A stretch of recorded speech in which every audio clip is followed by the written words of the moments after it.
Man, your big brother K-Reno, man, I'm saying this to all our Underground Dialogue podcast soldiers. Make sure that you support our brother Eugene Preacher Smith in his clothing line. This brother got some of the dopest gear that I've come across, top quality stuff. I'm gonna get out the way and let him tell you about it. 254 Worldwide, it's your girl Erin. I'm from the Kids of the Future for the Future, and today I'll be introducing my dad. He is an OG and he's also a gangster. See, the reason why he ain't raised his kids to be a gangster is because they won't be love to him.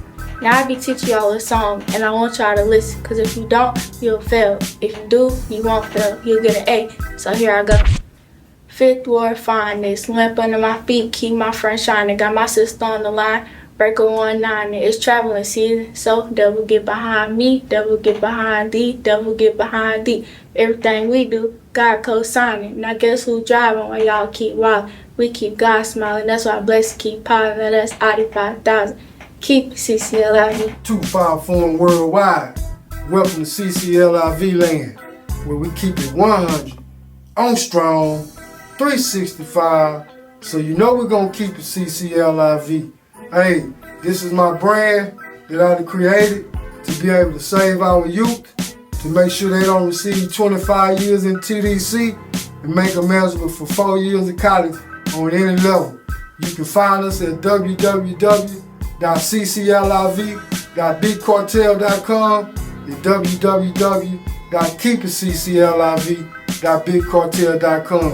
And we also got a manual, a handbook, where you can find that on www.amazon.com.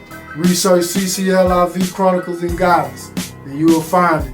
You can find me at Facebook, Eugene Preacher Smith. Yeah, you can check me out. You can follow me on there every morning.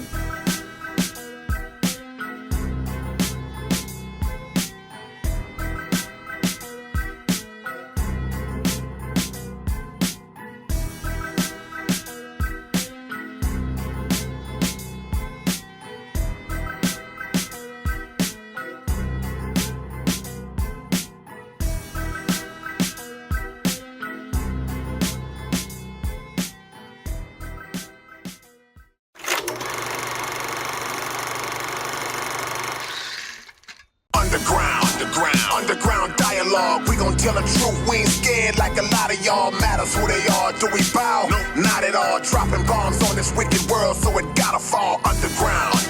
Underground dialogue. We gon' tell the truth. We ain't scared like a lot of y'all. Matters who they are. Do we bow? No, not at all. Dropping bombs on this wicked world, so it gotta fall. From the industry to the Oval Office, we expose the darkest motives of them all and disclose what the protocol is. Thinking and moving logical, stopping every maneuver possible, and apologizing for truth is not optional. We gon' help you with what you go through, reshape and mold you, and sweep over them weak lies they told you. If you living with no clue, we gon' deprogram the old you, and you get to keep your soul too. What up, man? It's your big brother K-Reno. And it's your boy Keystone. Y'all are tuned in again to another episode of the Underground Dialogue podcast, where the name speaks for itself. And tonight, man, we got a legend. A boxer. We got a yeah. Look, you know what? That's a sign that people don't know yet. All right. Legend, boxer, OG, producer, engineer, DJ. This man has done it all in the music business. If he ain't done it, they ain't invented it yet. South Park Coalition's on, Aggravated, Most Hated, Dope House. Man, this man has been in the presence of some of the greats, and he has witnessed some of the greatest things to happen out this city that people don't even know that he has. Produced the first Hispanic hip hop. Oh, yeah. Look, and more. Yeah. The one, the only. Filero from the ghetto. What's up, my brother? Thank you, man. Yes, man, how you feeling, family? I feel real good after that. We ain't do nothing but tell the truth. It wasn't not one lie was told in that. Reminds me of Mike Tyson when I heard his all. He from New York, the two-time man. I love Mike Tyson. Man, we all do. Fire me up that they give him. We all. I saw a picture of you and Mike Tyson.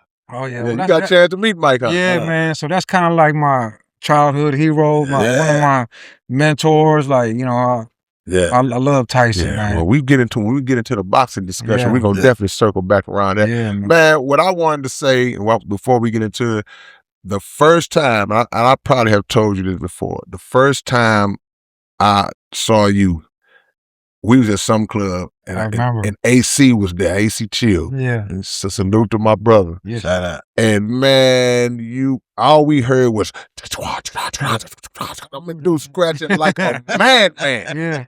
So we was like, man, who is that? Forget all what's going on. And who is that up there scratching like that, man? Yeah. I like, yeah, man, that's Filero, you know. And he was rocking with Grimm Shadow and them at the time, so they put him in like, man, that's Filero. That was 93. Yeah, 93. That was Club Romanticos. Man, you got the southeast side. Yeah. Shadow was running the front door and he tried to charge you for coming next door. Cause we told him don't let nobody in. Yeah. You know, so he, of course, Reno came and I want to say I was playing that song you're talking about. Man, what was that song, man? My philosophy. Man. Okay, KRS-One. Yeah. You down for the instrumental, just scratching over the instrumental. Man, he was scratching like a man. He was scratching like they told him, though, your back is on fire, bro. You had scratching is the only way to put the fire. Well, that's how I started, man, DJing. Yeah. Because I'm already older now. I'm way older. So I was like 12, 13 years old when breaking came out. Right. And the breakdance movies. And Reckless with Ice-T and Christopher Taylor. I watched it. Ooh, Reckless. They were scratching like crazy on that record, so man. the scratching, I was like, what is that? That caught my attention. Right. You know what I'm saying? And Beat Street, and I would look at the mixer they had. I need one of them things right there. Yeah. I didn't know what it was, but I need that mixer right there. And, you know what I'm saying? So the DJing is how I started. Yeah, because to be that good at that time, you know, because I know in 93, I had to be 22, 23 years old. So to be that good that you already was at that time, that means you had to have jumped off the porch early on the DJ. Well, they had Magic 102, the master mix. Yeah. I think it was Lonnie Mac. Yeah. He was one of them. Salute to Lonnie Mac. They'd always go hard on the turntables all the time. It was It's Time and do the beat juggling and all that. And I was a kid listening to that on the radio like, man, that boy's dope, man. All self-taught? Yeah. Self-taught 100%. That's cold. Yeah. Who was the DJ that you would listen to? You said Lonnie Mac, but was it any of them? You know, I know my homie CMC, he loved Jazzy Jeff. Yeah, that's my favorite, probably Jazzy Jeff. Everybody idol Jazzy Jeff and the DJ. You know, I'll say Jam Master Jay. Yeah. He was probably one of the first ones that I tried to copy. And then Joe Cooley. Yeah, Rodney and Joe Cooley. Yeah. Mr. Mix from Two Live. Man. You know what I mean? And probably Magic Mike, DJ Magic Mike. Yeah. DJ Magic Mike had them beats too. Now, eventually, you rolled over into the production side. When did you start getting to the producer? Production side, man, right after I graduated, probably. Yeah. Like 90, I guess. Yeah. You know, but I had drum machines in the 80s. So you was producing alongside, parallel with the DJing too, man, huh? Yeah. Okay. The DJing how I got started, and then I would just do the side to side with the turntables to loop the beat. Right. But then when I went to a studio in Houston a long time ago called Sonic Options, first studio I ever been to, they had the sampler. I think it was an EPS or something. And then we put the loop on the sampler. And then I was like, okay, now I got to get a sampler. I need one of them keyboard samplers, you know what I'm saying? So it was the process of what I needed to over the years. Yeah. But that was probably like 90. And I want to say the first song was Brick House. That song. Yeah, the Commodore. Took that loop. And then this homie we had named Reddy C. He was from Angleton. He already had a song out at the time called Live Oak.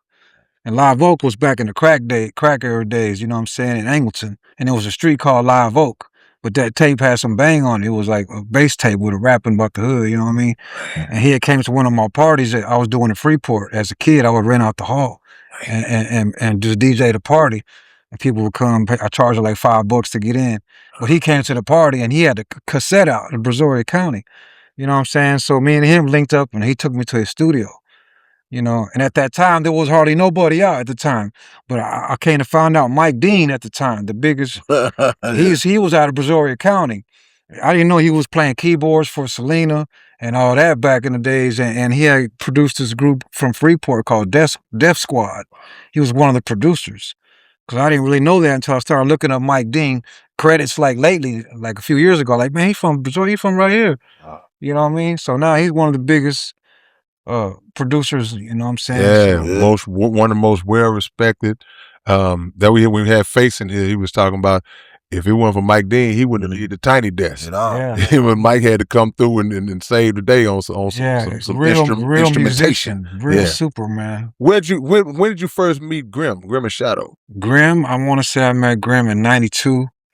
I was working in Kroger's, man, on the southwest side. What's that street called, man? They used to have Digital Services was right there. Okay. Chimney Rock. Okay. I worked at that Kroger's on Chimney Rock. And there was a homie in the meat department. He always had headphones on jamming. You know, I'm like, man, what you always jamming on? You know, I told him about we do music and stuff. And he's like, man, come to my house. I got a little something. And he knows this Mexican dude named Storm. He was a DJ who in the apartment complex over here where I stayed at. And the homie introduced me to Storm. And Storm knew Grimm was looking for a DJ. You know what I mean? So he invited Grimm to come over, and that's how I linked up with Grimm, was through that guy, Storm. Man. And what's funny is, at Storm's apartment, he had happened to have Doug King's equipment in his apartment. Another rapper live. Yeah. So he was the one who did like a lot of Scarface's early stuff was Doug King. Right. You know, and I didn't know that the job I got at Kroger's was right across the street from Digital Services, one of the biggest studios in Houston, where all the Rap-A-Lot went to at the time. Yeah. Oh, wow. And then Gangsta Nip, and I'm sure you've been in there a thousand times. Yeah, a few times. You know what I'm saying? So UGK, everybody record. At that time, Digital Services was the studio to get to. Yeah. It's like you work your way, man, we recording at Digital Services now. Yeah. It was and to this day, it's still, you know, the what's his name, John.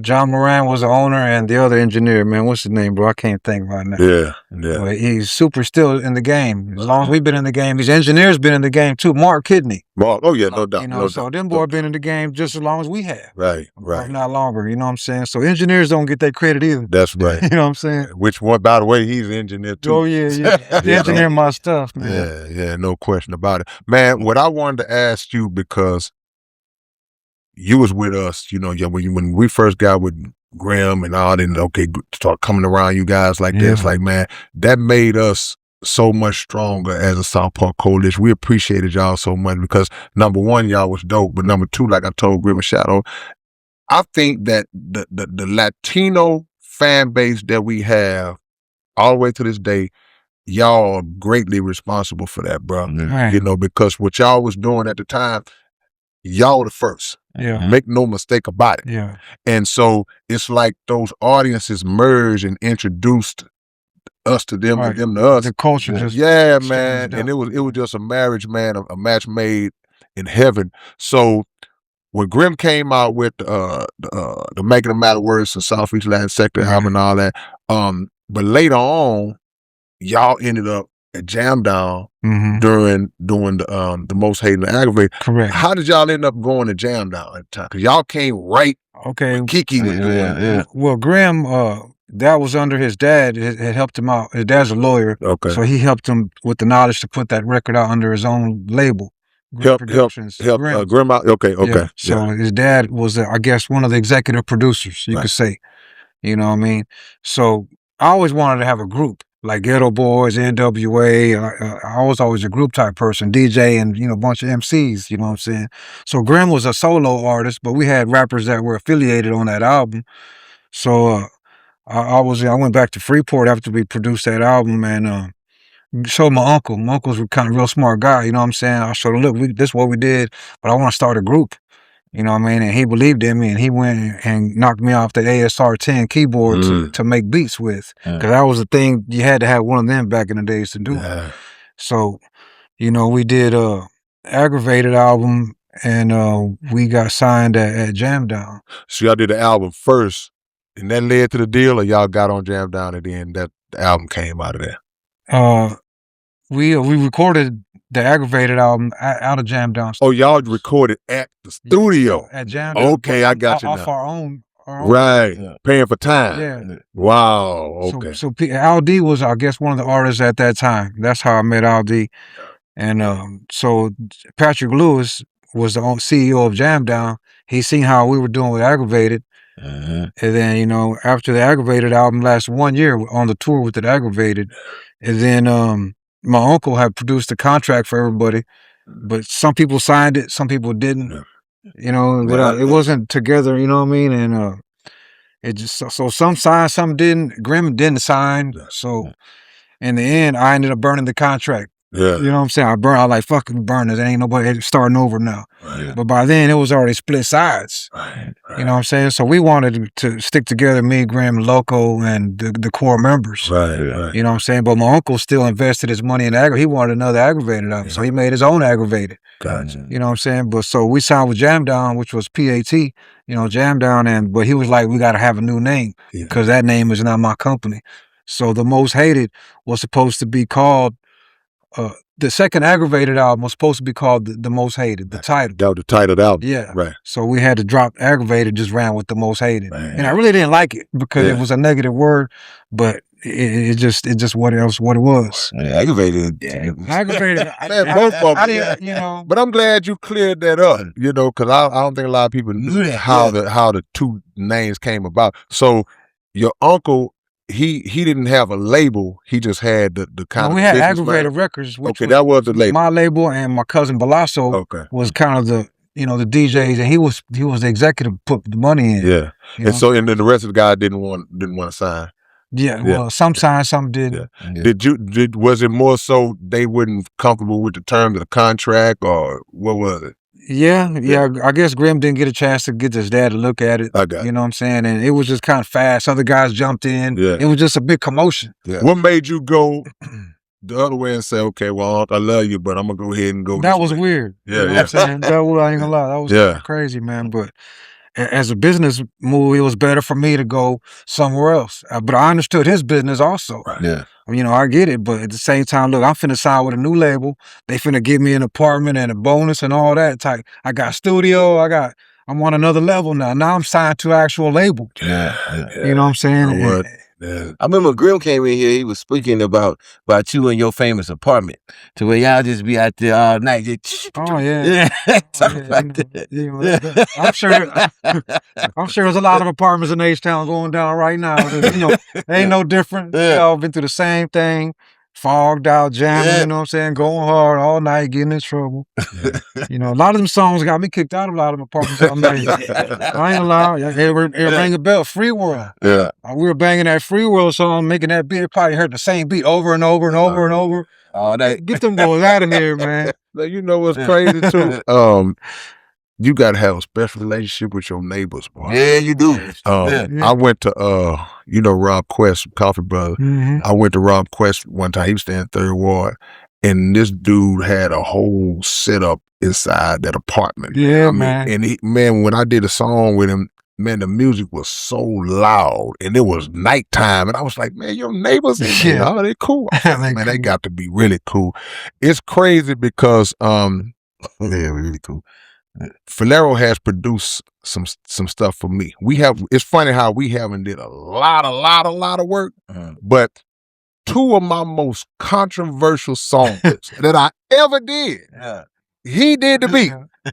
One of them was the 97.9 diss song. He did that beat, and the other one was the Secret War song that got snatched off all the platforms. When the Little Hats came out. You know what I'm saying? But it's just crazy how the 2 of those songs that just if they say your most 2 controversial. He did the track. Hey, I don't know what happened, man. It wasn't planned, that's for sure. No, I wasn't planned. It just those songs, the beats were so sinister, it just brought out a side of it. I wanted to ask you this, man, because you was at Jam Down when Keke was putting together Don't Mess with Texas. Were you ever around during a lot of those sessions? Or what was it like to kind of be in that atmosphere when one of the greatest records to come out of this region was made? Jam Down was one of my biggest learning experiences, right? Because it's my first real label that I was on. So we were there probably maybe a year or 2 before Keke came. Because our Most Hated album, we did pretty good with the Most Hated album, and Jam Down made a little bit of money. Yeah. So they had money to go and recruit another rapper. Right. Oh, wow. You know what I'm saying? So at the time, I want to say it was going to be either Keke or ESG. Yeah. If something went down, I think both of them were getting out of jail or something. But they ended up signing Keke. And we already been there a while, you know what I'm saying? And at least a year or 2 at Jam Down. So when Keke came, it was like, it was nice because we're building up, you know what I'm saying? The label's getting bigger. Yeah. I think Al D he might have left the label at that time. So we didn't really have that many what was another guy we had? A singer, I can't remember his name. FaZe. We had Mob Figure. So Keke brought like a lot of more guys with him. Right, you know what I'm saying? And Screw came, but I met Screw already through the different clubs and from doing shows. Yeah. But Keke brought Screw to the studio more. You know, and so Keke days was crazy. Yeah. Watching a lot of them sessions. So you saw a lot of those songs being put together just live and direct. Yeah, man. I remember one time, that's why I met Pokey. Yeah. And Pokey had jammed. He ended up cutting his leg on a license plate. Man. In the parking lot. I had to go get stitched up. You know, I met Pokey. I met a lot of people through Keke over there. You know what I'm saying? Right. I remember one time a Birdman came, like Cash Money, to do a song with Keke. And they came in like on some a whole nother level. Yeah. You know, hey man, where the Chris Style at, man? Like, we ain't got none of that. Y'all brought us over here in the yellow cab, man. Like, what was it? You know, Birdman was talking Big Six, man. Yeah. And I was engineering at the time, so I got the boys in the booth, but they wanted to go in 3 at the same time. Yeah. And I was like, I ain't never. What was the reasoning behind that? I feel like they really didn't care. They just wanted to get in and out. Okay. You know, but they was on, to me, it was on some other type of stuff. And me and Keke was looking like, man, you go in there and wreck these dudes, you know what I'm saying? But I had told them, hey, y'all got to come in. I'm doing one at a time. Right. I want my shit to sound right. You know what I'm saying? I didn't want us to go in there and they just trading on the mic. Even though I probably could have did it. Right. But I was used to one person going there. Yeah. So that was one song that I was there with Keke. But there was a lot of songs that, so many memories with 3-2. Yeah. 3-2 used to record there with Keke. And one time I had to drive him way home at 5 in the morning.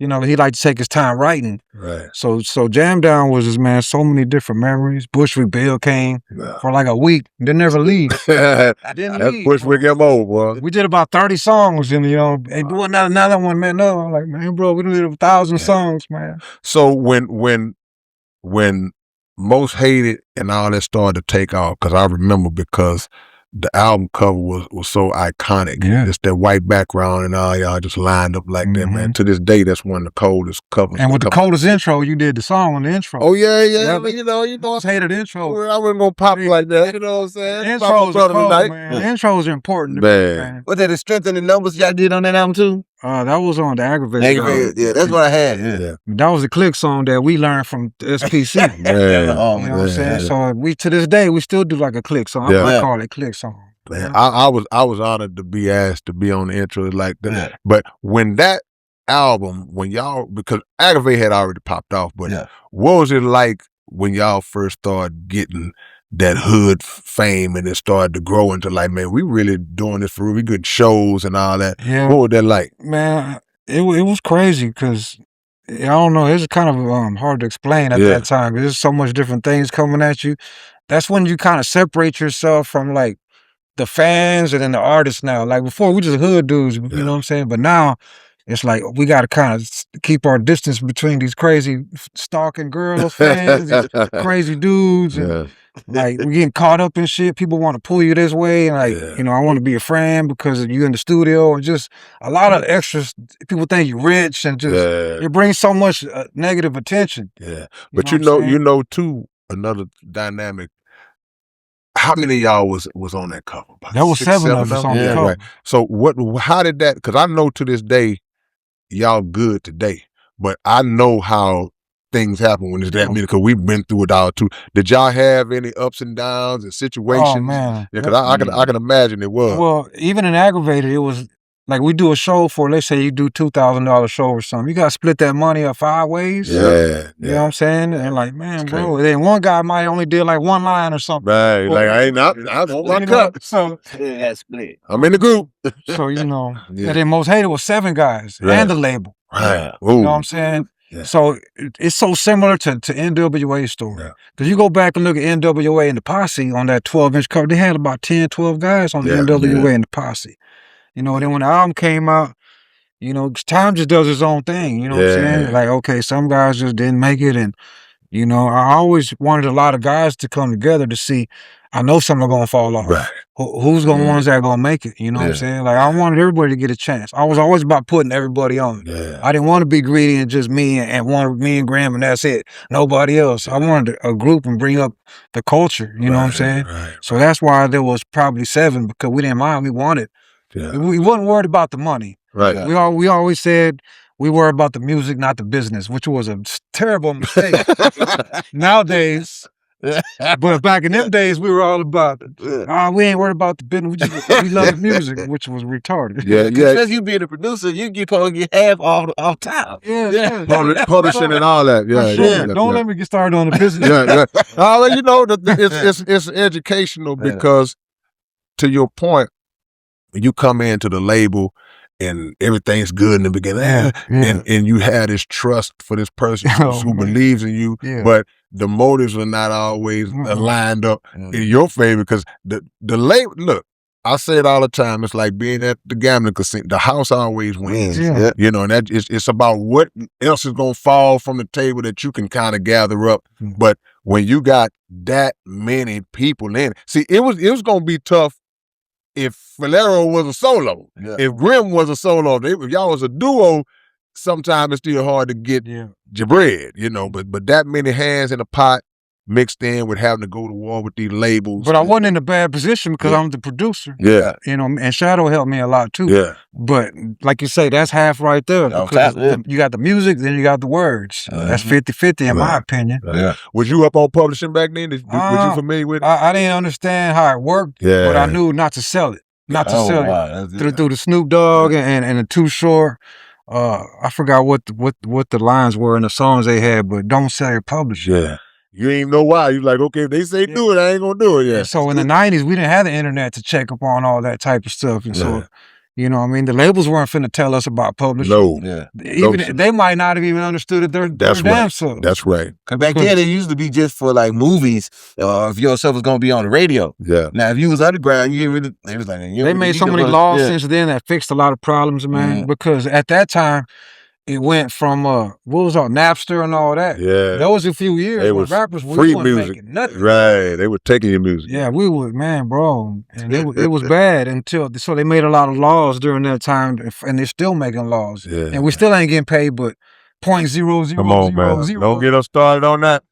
You know we'll go into that. Yeah, man. Well, like you say though, 99% is your own fault. Right. You know, like a lot of artists say, we just sell 10,000 little chips of our own album and don't put it online. That's what we decide to do. We make 100,000. But some people they want the fame, they want the number, they want all the numbers and the likes and the views instead of that 100,000. Come on, man. Cash. Come on. You know what I'm saying? I'd rather take 100,000 cash. Popularity over paper. You know? And that's the kind of culture we live in. It's like, I want to be known and known and known, but being known gets old after a while when you around this bad boy and can't pay your light bill. You know that's when you're famous, right? And that's when it becomes embarrassing. It's like, well, wait a minute, we see you everywhere, and you asked me to get you something to eat? Man. You know, it is what it is. So y'all was signed to Pat. Y'all had actually under contract. So when did it end? Was it a number of albums or was it a number of years? How would that structure? I want to say it was 3 years. It's been almost 30 years ago. I want to say it was a 3-year contract, or maybe it might have been 5 years, or 3 albums. I mean, maybe it was 3 albums. Gotcha. That's what brings. Y'all did 3. Yeah. I remember. Okay. Yeah. So later on, once all that's gone, did Shut 'Em Down come after that?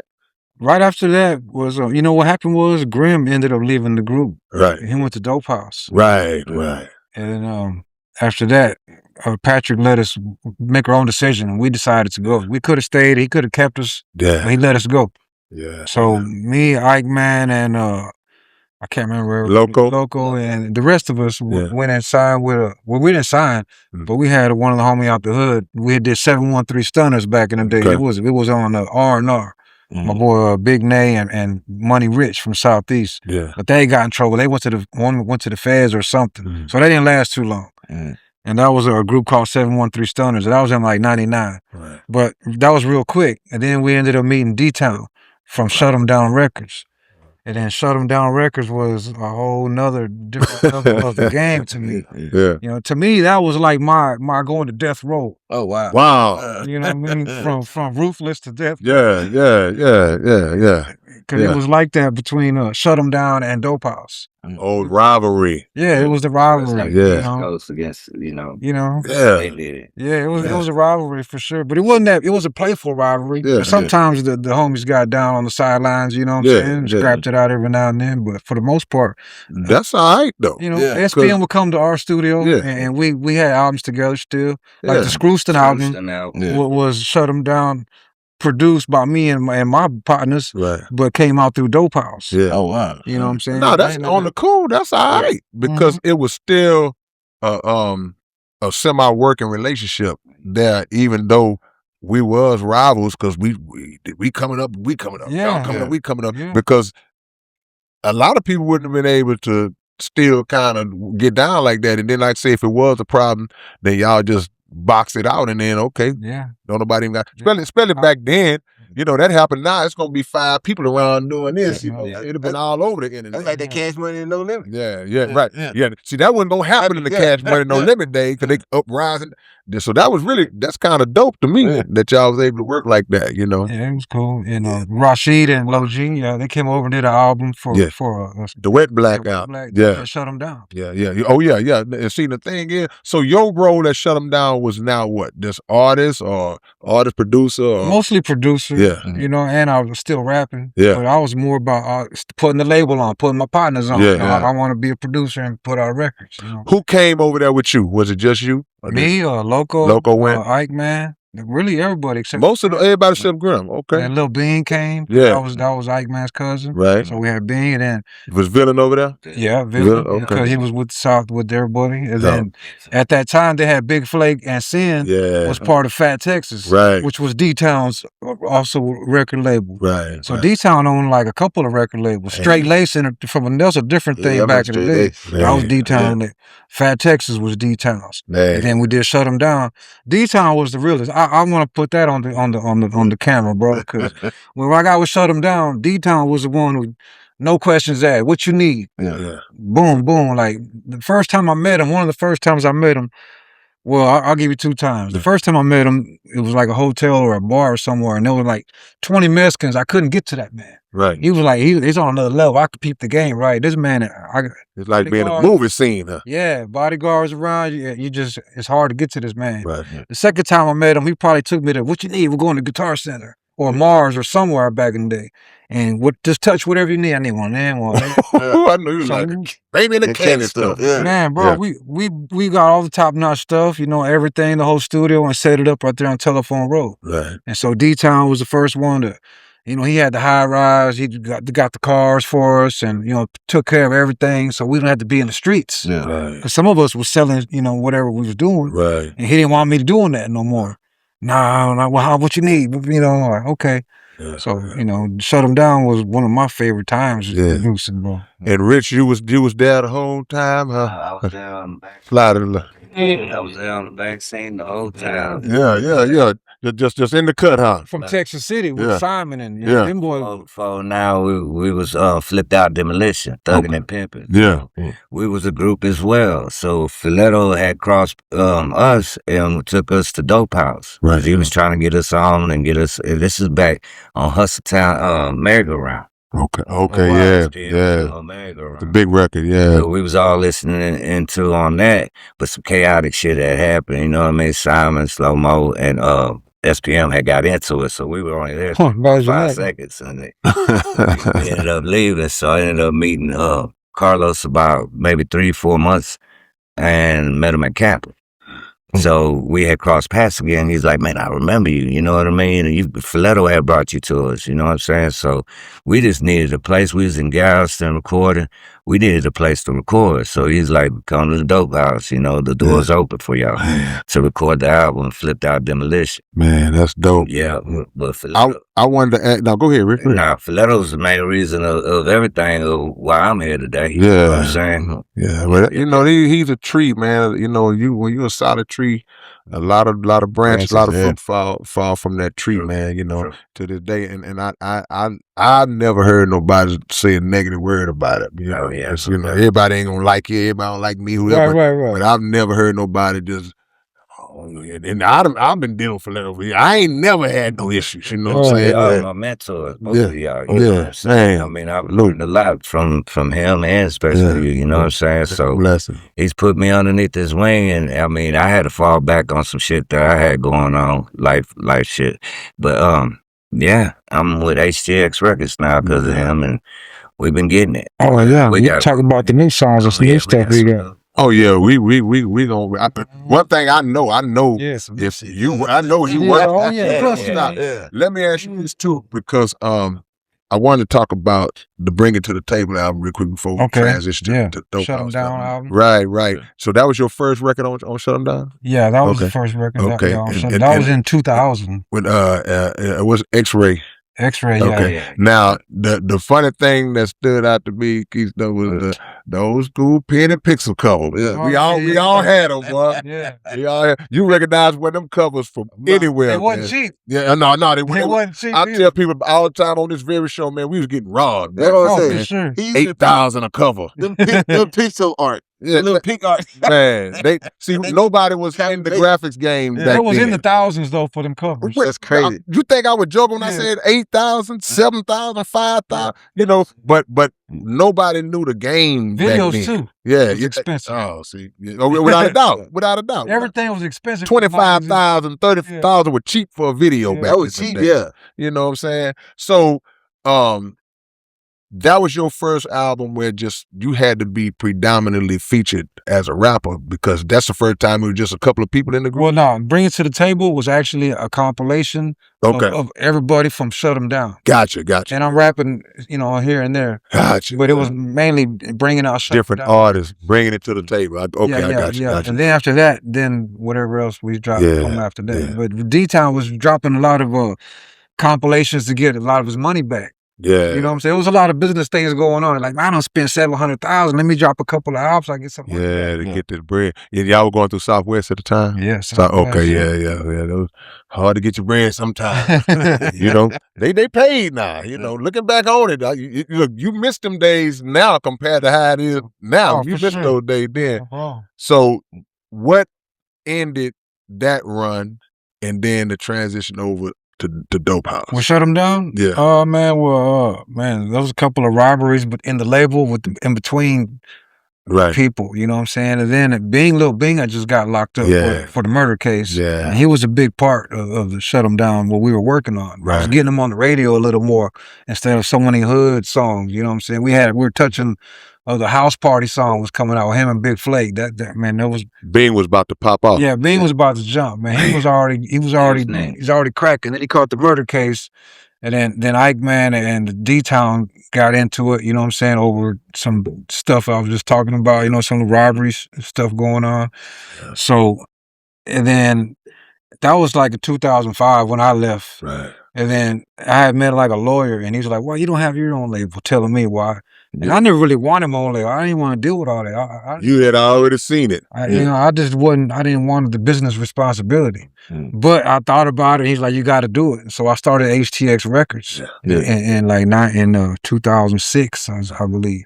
And then when I started HTX Records, I moved to Colorado, and I did my own first solo rapping album. In 2 weeks, man, because I wasn't getting bugged by nobody in Houston. Yeah, right. I was the rapper. Yeah, no distractions. Yeah, HTX in Colorado. I did HTX. I had a show out there in Denver, man, and I just liked the vibe. Yeah. You know what I'm saying? And I was peace and quiet, away from home, no distractions, and man, it was just work. Yeah, it worked. How long did it take for you to actually, from when you started your record label to you actually got the business to where you was like, okay, now I understand it?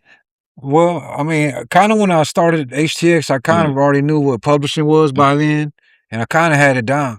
Because CD Baby was my distributor who I used to put the record out. Okay. So I studied every video. Plus, by then, internet was out now. Yeah. So you can learn it. I already done learned. I done read every book and everything online, every music professor, every YouTube video. I watched all that. Yeah. And I figured out, about how the publishing works. And how there's two sides, and you got the master side, the composition side, you know, songwriter and all these different things, but nobody ever tells you, just go to these certain websites and that's really all you really basically gonna need. But once you learn something, it's like riding a bike. But it is complicated. The publishing game, it can be complicated. But once you know it, then it's simple. You know, but it's complicated if you don't know, but it break it down to you. You know, mechanical royalties. Who knows what a mechanical royalty is? That's what it tells you what it is. So you get the audio side. like, what's up, mechanic? Ain't nothing wrong with my car. What you got to do with the music?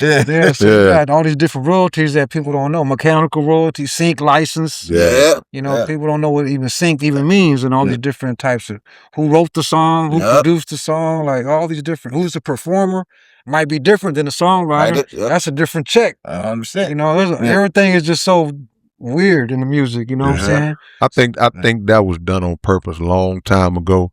Too complicated for the comprehension of the artist. It's like because you look at that and be like, all right, man, you handle it. And that's just what they want. Oh, yeah, I got it. Don't worry about it. It's like the verbiage on the contracts. It's same thing. Same thing. It don't have to be like here too with. Thus saith. Thus saith the CEO. I think that was all strategic because, you know, labels and label executive, they have always just wanted you to just be an artist. You just don't say nothing. We got this. Exactly. You know, meanwhile, they then they go then they go. You know what I'm saying? If that. If that. Did I do that? Oh yeah, that's too much. That's the wrong one. Yeah. So what was your role at Dope House? Were you ever under contract as an artist or a producer? I was never signed over there. You just kind of, did Grimm bring you over? You just kind of just made your way over at well, what happened was during Aggravated, SPM would follow us on tour. Man, you took the thought. I was just about to ask y'all, was he in the wings when y'all was really, really He wanted to be in the group Aggravated, and we had a meeting about that, and we voted no. You know what I'm saying? First of all, we had too many already. We get back to that money thing. We got 5, bro. Why you want to be? It's not. I see why he wanted to be in it now, but money-wise, it didn't make no sense. But it's probably the wave back then. The business thing. Y'all pop. So I was like, you know what? Just go solo, and I'll help you produce your solo album. And that turned out a million times better for him than being signed with one of us. Absolutely. You know, because then, you know, I showed him how to make the beats, and we went through all that, and then he did Dope House Records, and so he's good. He good. Well, maybe now he's not doing too good because in a situation. Music-wise, he got put on. So you was the one you was the catalyst behind kind of telling him, man, you need to do this on your own, and then you slid a lot of that production. What are some of the some of the songs you did for him around those times? I know you did a lot of work. Mostly a lot of the Hustle Town album.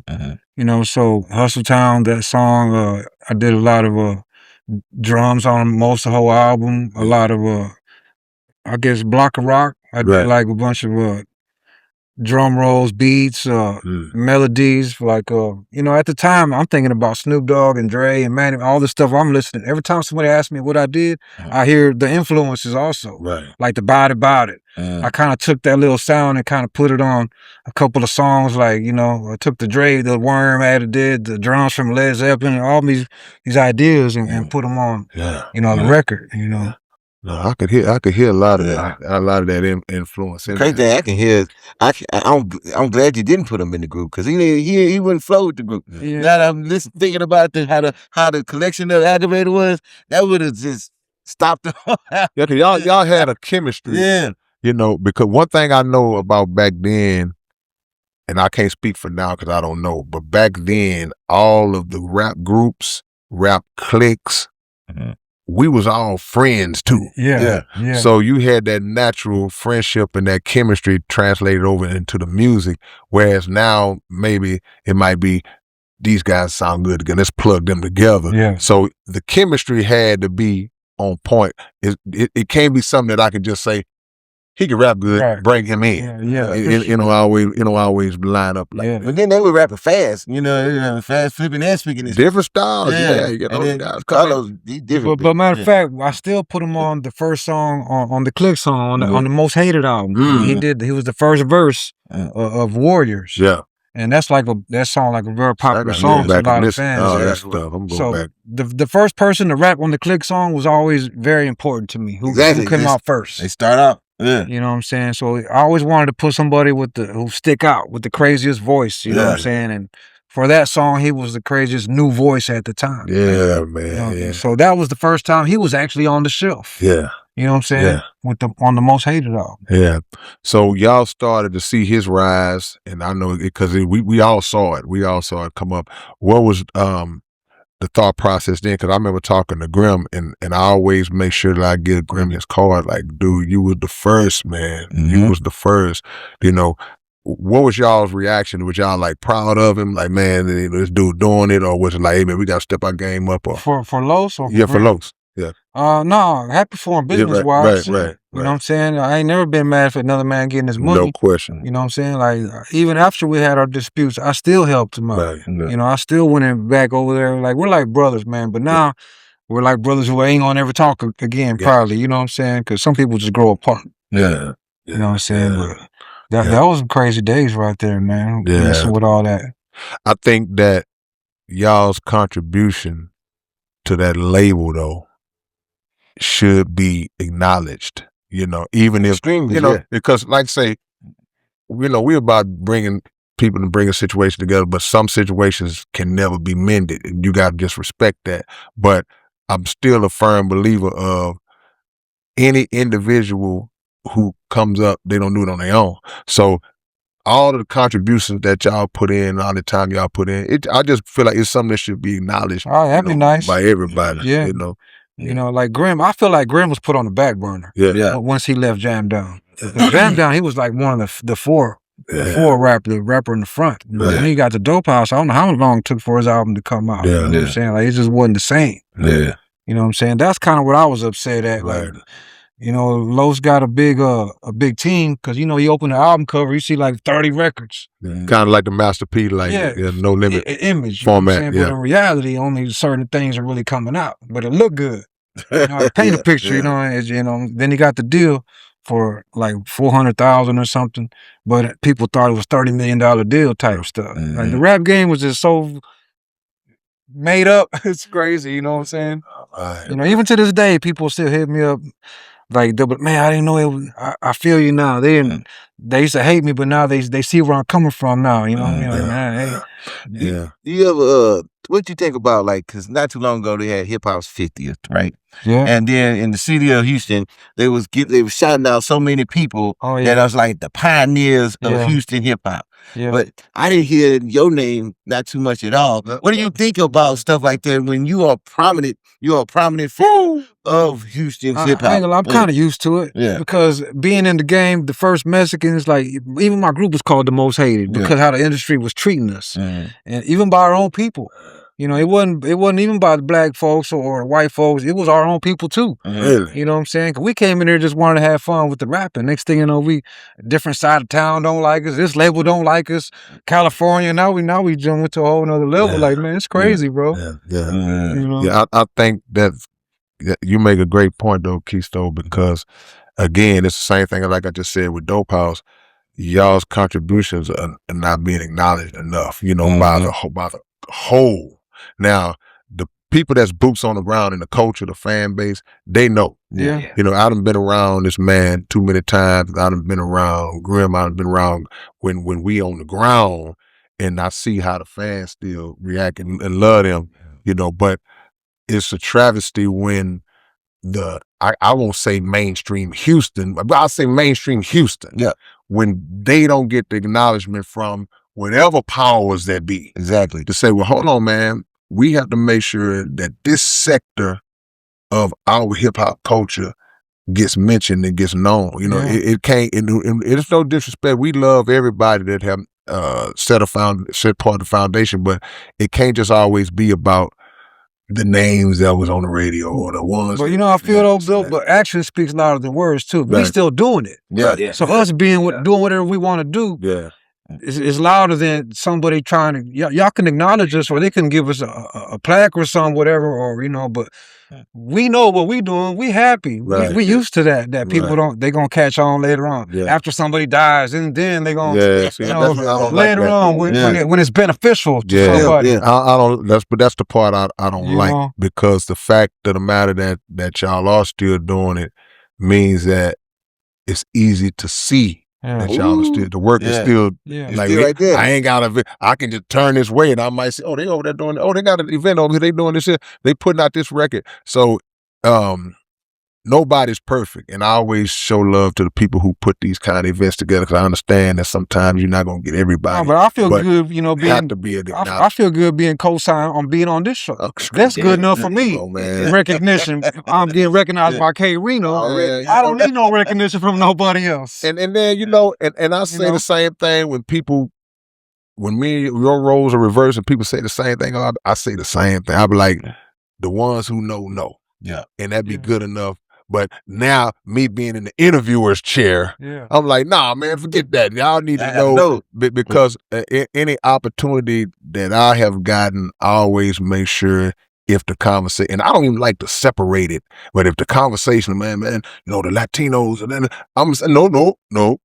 Grimm, Filero, Shadow, Ike, man, I'm going now. You know, make sure. You know, then shout out to the homies that came later. You know, like Sin, like Low G, the whole lineup, Villain, Being, go down the line, and that side has to be, because we wouldn't be who we was, man, or who we are, without the acknowledgement of the Latino community, bro. Like we do some shows, it's like I can't hardly find no black people at that show. Like, where the old people at? You know what I'm saying? So, we appreciate everything you do. So what's up on the new stuff, man? That reminded me of the show I did in Hawaii when ain't nobody from Texas in the crowd. They looking at me like I'm an alien and stuff, man. I'm spitting these words like, what does that mean? All the, H-Town, we got our own language. Right. So I'm in Hawaii rapping, but it was cool. That was just so different, because ain't no Mexicans in the crowd in Hawaii. Right. I'm the only one probably on the island, probably about 10 of us. What was the reception? Was it they looking like that's dope, or were they looking like what part of Hawaii? Honolulu. Okay, so you Waikiki, then you looking at a whole bunch of look like 10 Chinese people. But the show was on the other side of the island in a place called Kailua. Yeah. But it was people from all over the world. So it's different when it's not your hood core fan base, when you're rapping in front of people all over the world. But I knew I was gonna be doing that, so I wrote 2 songs in Hawaii. I did in Hawaii about Hawaiian type stuff. Yeah. So they wouldn't look at me so crazy. Yeah. You know what I'm saying? But before I did them 2 songs, a Hawaiian song, I did my songs first. Right. You know, I'm throwing in the game. All the they like throwing in the what? Throwing in what? They want to throw his hand? Like, swinging and all that. Yeah. Understand that. Yeah. You know what I'm saying? So I wrote a lot of terminology for they could understand. You know what I'm saying? No, that's dope. But it was crazy though, doing the show. You know, so far away from home, like it's nuts, bro. I mean, you know what it is. Oh yeah, no question. But man, no question. It's crazy doing a show with none of your actual family, people there. It's all like just music. Do your thing and see what happens. It's like being a new artist. It's like starting all over, because you step out in front of a crowd. See, the thing about being an underground artist, I tell people all the time, you find yourself in situations a lot of time where you always have to prove yourself again, like it's the first time. I'll bring my hand on that. You might, because even locally, because if you land, and even me, if I land on a show with a lineup and it has a lot of guys who already have his songs that have been on the radio. Yeah. And then those guys, those fan bases come together to hear those artists perform those songs. You know, I've been doing this forever, but I still got to come out there and win people over. Yeah. Because I don't have a song that everybody knows is on there. Oh, he the one sing that. No, it's like, you got to get up there and spit to get your respect, because it's like, okay, few gonna know you, they gonna know the name, but if they hear to see these guys who got these hit records, you a brand new artist to them. Yeah, we're always in new places too. Yeah. As you get older, or different places, different spots you've never been, you gotta hit new crowds you've never seen. Man. You know what was crazy? You reminded me of when we were with Jam Down, and we would go on tour with Lil Keke. And we would go to Alabama and them places where there wasn't no Mexicans in the crowd. Yeah. And they waiting to see Lil Keke with Southside and Ballin' in the mix. Yeah. But we coming out first, opening up the Mexicans. You know what I'm saying? So the crowds are all black, first of all. During the whole beginning of the 90s, it was all black crowds. In the beginning, Chocolate Town, 979, Boomerang. We doing all these, you know, black clubs, you know, and it was fun to us. We didn't really look at it as the Mexican crowd, whatever. So during all these years of my career, it's been black crowd, Mexican crowd, now Colorado crowd, you know, different types of markets that you got to tap into as you get older, as you grow. Man. But I think y'all album, to tell you the truth, because I actually grabbed y'all album way back in the gap. So somehow or another, it will pull. They pulled us. You gotta listen, give it a chance. And then I think it was because of the back cover. I looked at it because the front cover was cold. You know, it was all green, but at the back of it, you look at the track list, you say, okay, these most of the cats I already jamming anyway. We had a message, man. You know, back in the days, it was important on what you said on the song. Nowadays, they just rapping anything. That's true. We had a message on every song. We wanted a theme to their album, you know. So that's how we did our songs, man. We come up with topics first. We got to talk about this, talk about that. Then we come with the title, then we write the lyrics. As far as them records, them aggravated, most hated songs. That's tough. Sometimes we'll write a song and have to find a beat. Like they go in reverse. It wasn't reverse to us back then, but now more so you get the music first. Man, you've done a lot of stuff with OG Ronnie Spencer too, man. Oh, bro. Man, talk about your relationship with Ronnie, man, and you know how y'all Ronnie, man, that's the big brother, man. Yeah. That's my mentor, my big homie, my big brother, and music partner. You know, me and Ronnie probably made more money together and more songs than I've done with anybody. Man. Oh, wow. You know, like he'll come at 7 a.m, knock him, hey, where's you here? I just went to bed at 5. Ronnie relentless about being he's a studio junkie. You know what I'm saying? He pushes me, and that's hard to push me without being disrespected. But Ronnie knows how to come on this way. He know how to get me. You know what I'm saying? Bring it up, bring it out. When Ronnie come, we ain't doing one song. We're doing like 5, 6. I got this guy. He got a couple $1,000. That's right. Let's get it in. That's definitely right. Ronnie gonna put you in some bread, you know, because he's always networking. He's a people person, and he gonna make sure that if he sends somebody away, they know that they got. He don't get his flowers. Ronnie, come on, man. Ronnie, bro, is should have his own statue. You know, Rocky Balboa. Bro, for sure, man. But you know, that's why. I told him, I told ESG, I think I told Youngstar. It was a few people that I was just happy to see them on their rodeo. Oh, yeah. Because, like I said, you're going to see the usual suspects, and rightfully so. But when you see the Ronnies and, like I say, ESG and guys who, they were there, but they still never got there. So I was always happy when we had him on. I said, man, I was glad to see you in front of them 70. That was crazy. You know, well deserved. So it feels like I was out there. You know, with your brother out there, it feels like that's a part of me right there. You know what I'm saying? So I mean, I love Ronnie, bro. You know, and I know since he had his medical issue, it kind of hard for him to sing right now. But I'm sure he'll get back. He coming. He did some stuff with Murder One, and Murder One had him in the studio probably a month or so ago. He coming, you know, that's one thing about it. You know this for a fact, and you know this too. Music is physical therapy too, not just for the mind and spirit. Music can heal. Them vibrations heal, big bro. Time. So when you get up in there and you start really just bringing it back out, it comes, man. It comes. So it ain't gonna be long. It ain't gonna be long. What y'all working on right now?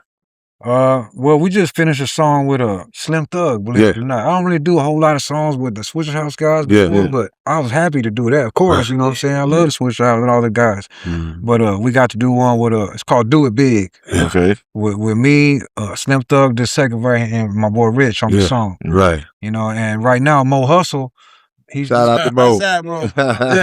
Mo Hustle, what's up, man? I flew him to Colorado, Hawaii. I saw the pictures of there. Yeah, so Mo's in Hawaii, and my career right now doing the video. We're putting the AI video together. Yeah. So Mo he's on top of his game with all that type of stuff. That's tough. So he's gonna have the video when in about a week or two.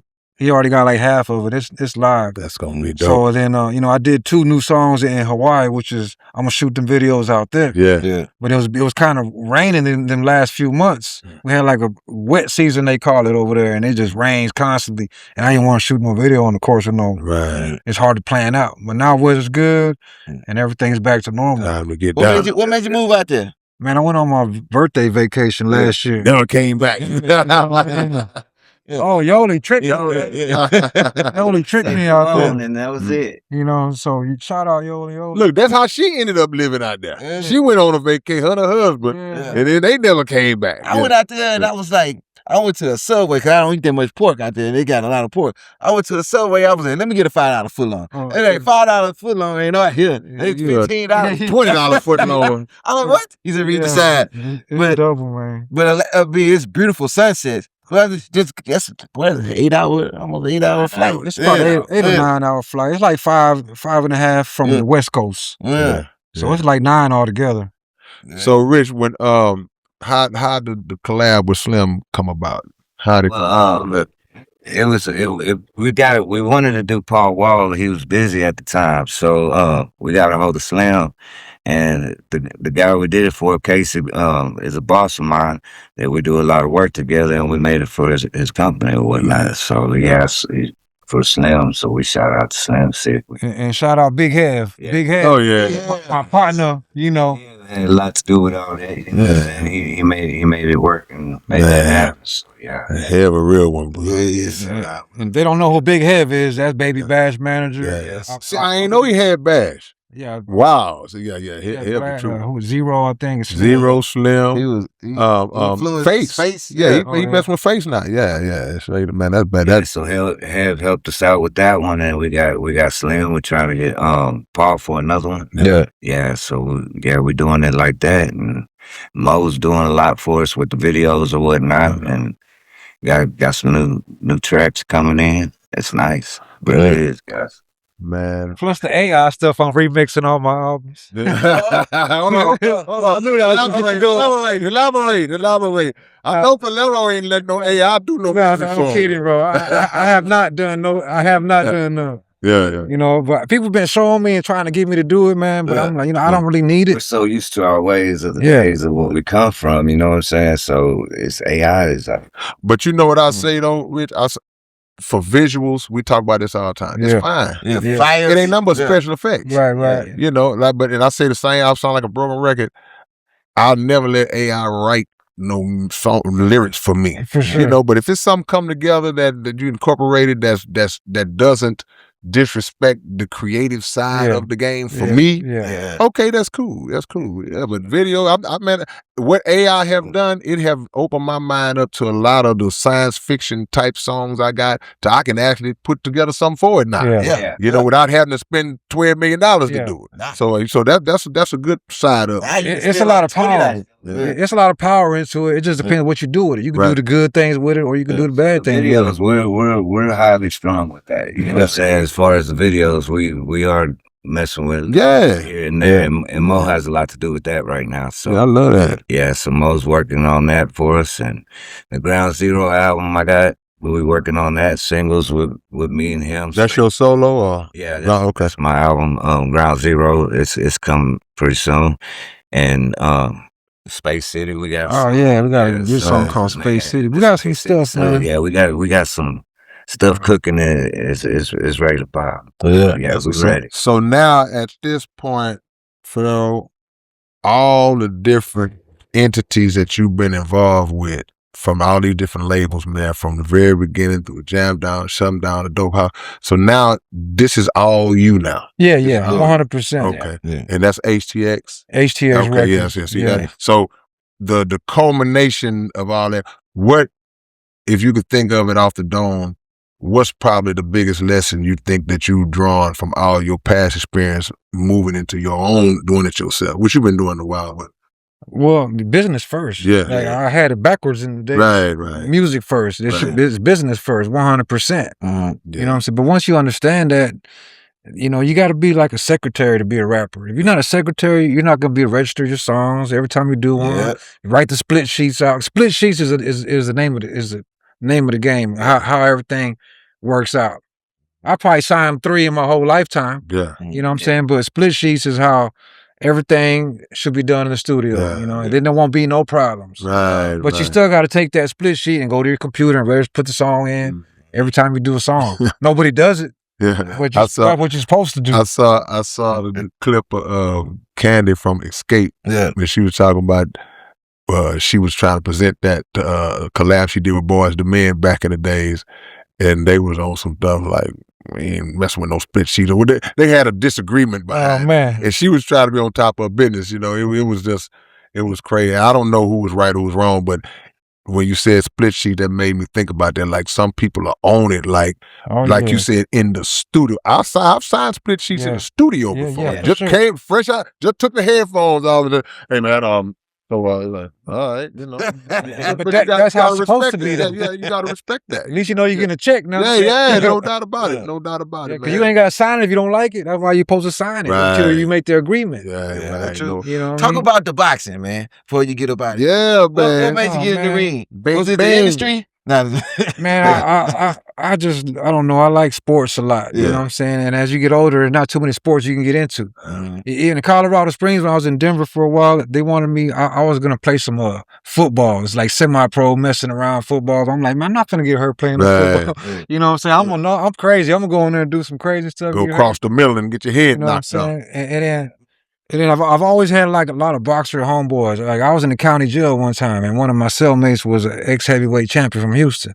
He might, Reggie Johnson. Okay, yeah, no doubt. Reggie Johnson, he had on the radio show back. He had fought like Roy Jones. And no doubt. So I was locked up with him for a while, and I had already liked boxing already from Mike Tyson and just being a kid. Everybody loved boxing. At least that's how I feel. Then when I moved to Colorado, one of my roommates was a pro boxer. Yeah. So I would go to the gym with him, messing around in the gym, and go to a lot of his fights. Yeah. And watching the other crew. Like, oh man, we could take them boys on, you know what I'm saying? It's different in person when you see different people. It makes I got confidence from going to them fights, you know what I'm saying? You know what I'm saying? I just like it's fun to me, bro. And I like to be physical. I like to be in the gym a lot. And then one day, I've always trained to act like I was a boxer. I don't know why. I just always had that thought. And one of my homies, who was a roommate from Juan Santiago from Denver, he called me, "Hey, bro, you want to box on a tournament or something?"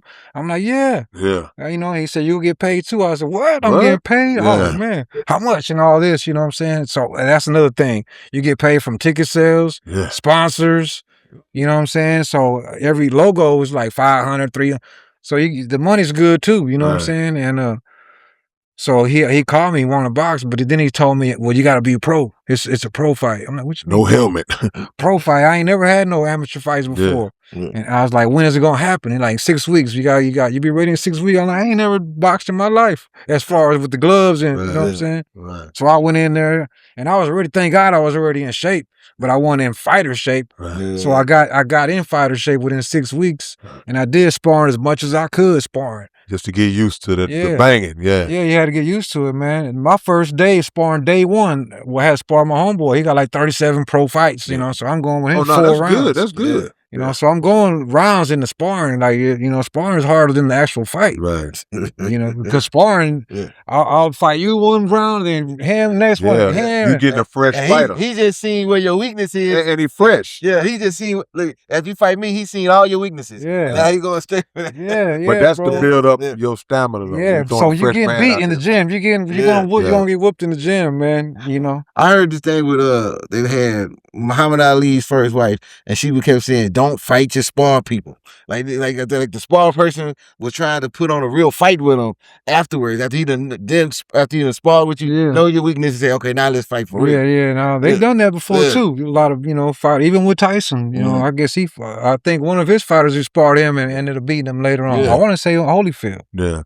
Well, it's different sides of looking because a wise fighter uses sparring to work on stuff that they want to work on. Mm-hmm. Like, so, okay, I'm fighting this guy who really goes to the body a lot. Then you fight a bigger guy that's similar to his style and get used to taking them shots. Then other things you work on in the sparring. But throughout history, you have guys who they'll spar with a guy in Floyd or Ali. They're not giving you the real version of themselves. So the sparring partner thinking, Man, I was handling him. I was in there. I caught him a few times. Like, nah, you ain't seen the real. Because Ali whooped a lot of his former sparring partners in the day because they thought, and the only one that beat him later on was Holmes, but Ali was already washed up by then. While he was done.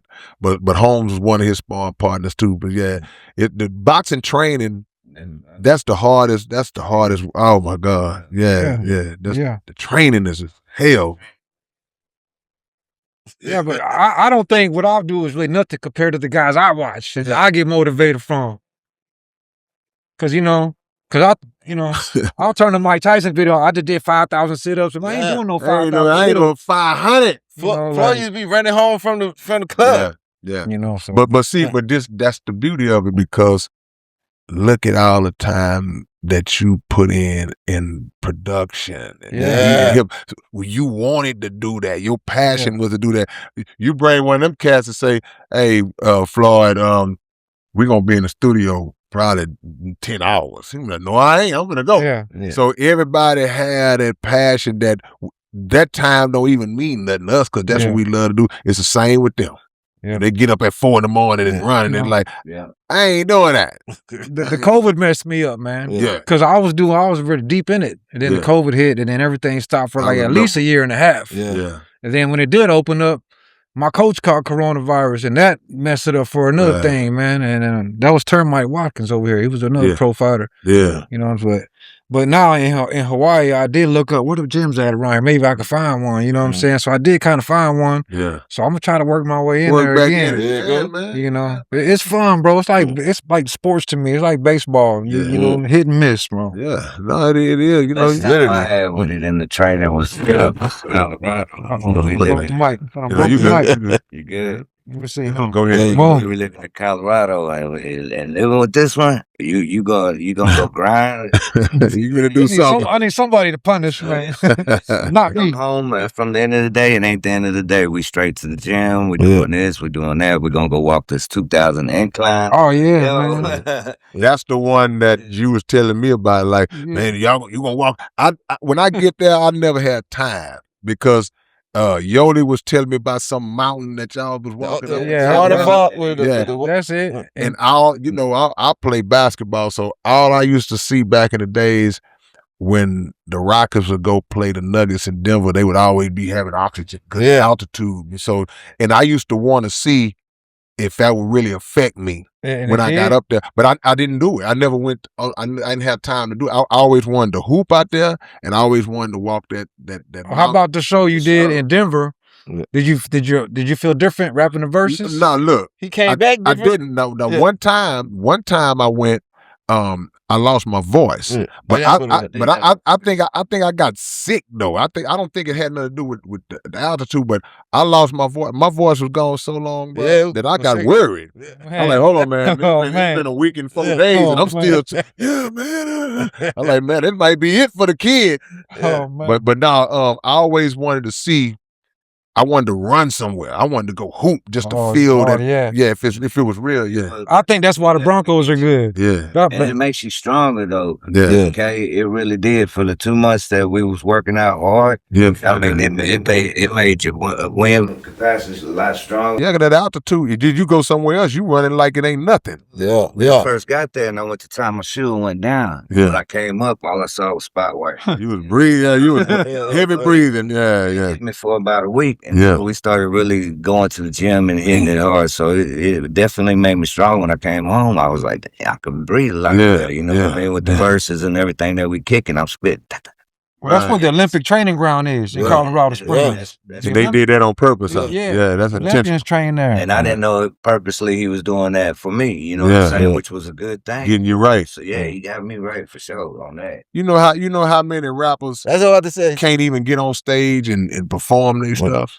You know, and not because they don't know it, it's because they don't have a stamina. Yeah. They literally do not have, you see guys literally up there tired, and them the ones that got their vocals on there, and they still be tired. Like, you got some help, you know? Man. But They say Bone used to have to do that too.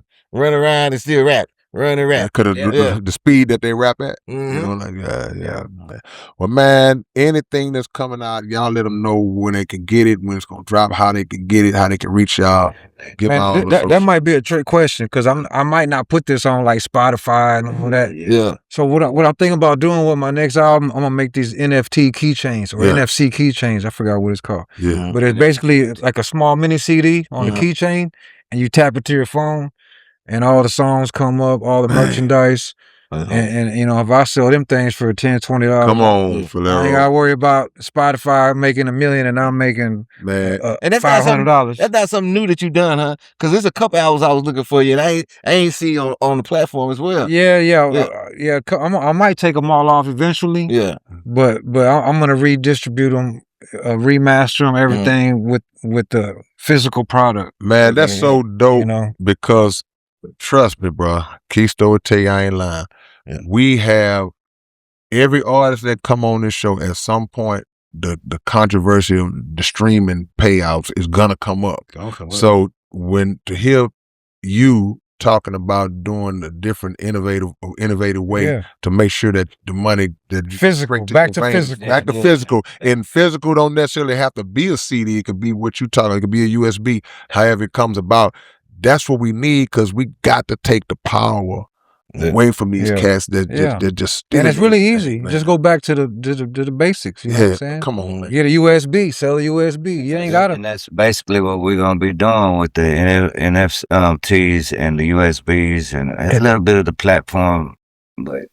And then put it online after we don't. After the fact, when ain't no more meat on the bone, then y'all can have the bone. Yeah. But you know, but what I be telling people too, though, Rich, it's like we have to train our fan base to know what we doing, to buy into what we trying to do. See, my deal was on my last album, I prepped my fan base for months and months and months. Buy physical. I'm coming out with the physical. Get the CD. I don't care if you don't got nothing to play with. Buy it anyway. Keep it on the shelf. Don't open it. I'll sign it. You had to train them to understand, but you also have to educate them of why. We ain't just saying it because we just love these so much. We like how they. No, it's like we have to explain to y'all what the industry is doing to us. Yeah. And if you rock with us, Filero got 30 years of fan base.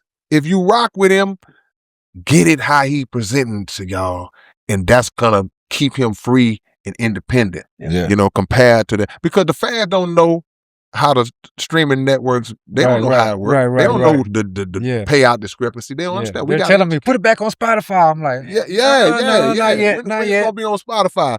That's like with the books. They say people ask me all the time, "Can I get on Amazon?" No, you can get on Amazon. Amazon. That's how you get it. You know, we so indoctrinated into getting it from the power structure. Like, nah, that ain't what we do, man. That ain't what we do. Plus, they want the numbers now. They want to see, fans want to see the likes and all major platforms and all this. It goes back to what you said in the beginning. We were just thinking about it, doing the music, having fun. Them numbers look good. At the end of the year, I see it all the time online. Artists, man, I had. Thank y'all for the 250,000 streams.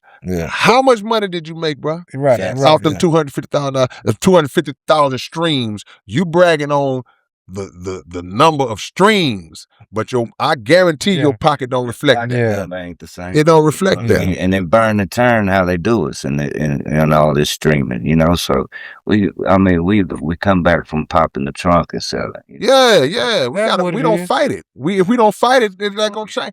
Power concedes nothing without a demand. There you go. And as long as we don't demand or push or extract from it, because in these cases, it's like, you know what?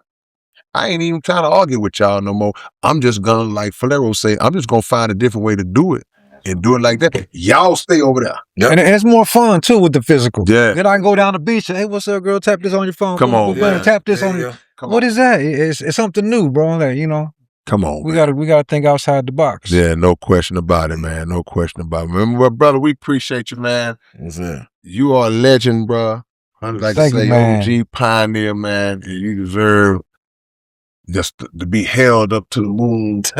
This is it. Everybody know, this is the moon right here, man. Oh man, This is the moon. We just want to do our part, you know, to give you that acknowledgement, bro, because you know you well deserve your footprint is deep. I appreciate it, man. Super big, man. Man, got nothing but love for every single one of everything, you know. We appreciate y'all. I'm just happy to still be here and still do it, man. For all of us. And still want to do it. Yeah, still want to do it, man. This game, look, let me tell y'all something right now. Here we go. If I turn around and raise my shirt up, and Filero turn around and raise, you gonna see a bunch of music business whips on our back. Yeah. But we still out here, man. Yeah, man. Still out here doing it, man. That's what I'm we talking. appreciate the love, man. It's your big brother K. Know. It's your boy Keystone. This is the Underground Dialogue Podcast, and we are At this month. I try to throw a curveball on that. What up, man? Your big brother K. Reno, man. I'm saying this to all our Underground Dialogue Podcast soldiers. Make sure that you support our brother Eugene Preacher Smith in his clothing line. This brother got some of the dopest gear that I've come across, top quality stuff. I'm gonna get out the way and let him tell you about it. 254 Worldwide, it's your girl Erin. I'm from the Kids of the Future for the Future, and today I'll be introducing my dad. He is an OG and he's also a gangster. See, the reason why he ain't raised his kids to be a gangster is because they won't be love tech. Now I be teaching y'all a song and I want y'all to listen, because if you don't, you'll fail. If you do, you won't fail. You'll get an A. So here I go. Fifth ward finest, limp under my feet, keep my front shining. Got my sister on the line, breaker 19. It's traveling season, so devil get behind me, devil get behind thee, devil get behind thee. Everything we do, God co-signing. Now guess who driving while y'all keep wildin'? We keep God smiling, that's why blessed keep piling. Now that's 85,000.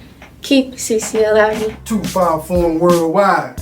Welcome to CCLIV land, where we keep it 100 on strong, 365. So you know we're gonna keep it CCLIV. Hey, this is my brand that I created to be able to save our youth, to make sure they don't receive 25 years in TDC and make them eligible for 4 years of college on any level. You can find us at www.ccliv.bigcartel.com and www.keepitccliv.bigcartel.com. And we also got a manual, a handbook, where you can find that on www.amazon.com. Research CCLIV Chronicles and Guidance, and you will find it. You can find me at Facebook, Eugene Preacher Smith. Yeah, you can check me out. You can follow me on there every morning.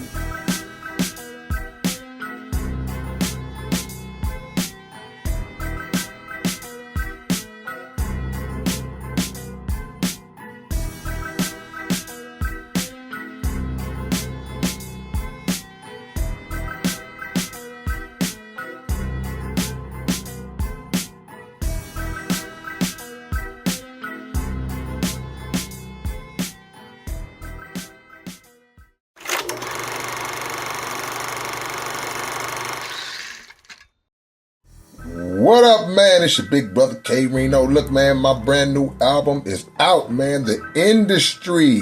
Y'all go get a physical copy right now. That's right, hard copy. Keep CDs alive, man. Keep the independent strong. Y'all go grab this right now from South Park Coalition site.net. It's also available on all the digital sites as well. So y'all make sure y'all go get your copy right now if you didn't know. Now you know. All right, peace. What up, man? It's your big brother K. Reno. Look, man, the Underground Dialogue website is back in function. We back in motion, man. If y'all want Underground Dialogue podcast merch, whatever you need, go to undergrounddialogue.com and check us out. And always make sure that every Wednesday night, y'all are checking out the Underground Dialogue podcast right on YouTube, 9 p.m. Central Time. Yeah!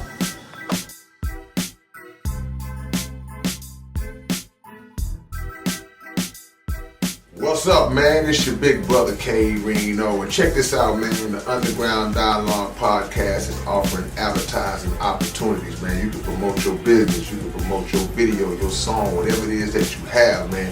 Reach out to us if you're interested in promoting on the Underground Dialogue podcast. All you got to do is email us at undergrounddialoguepodcast gmail.com.